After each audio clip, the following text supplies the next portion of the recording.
خطبہ نمبر 142۔ آپ علیہ السلام کا ارشاد کرامی نااہل کے ساتھ احسان کرنے کے بارے میں۔ بسم اللہ الرحمن الرحیم۔ یاد رکھو، غیر مستحق کے ساتھ احسان کرنے والے اور نااہل کے ساتھ نیکی کرنے والے کے حصے میں کمینے لوگوں کی تعریف اور بدترین افراد کی مدح و ثنا ہی آتی ہے، اور وہ جب تک کرم کرتا رہتا ہے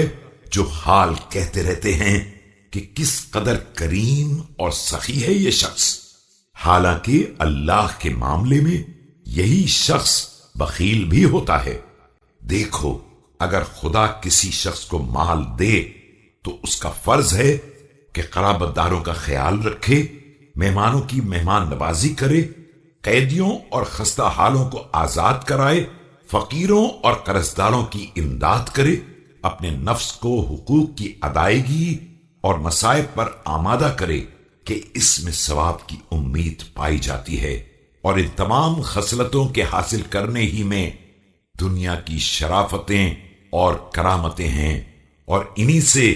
آخرت کے فضائل بھی حاصل ہوتے ہیں انشاءاللہ۔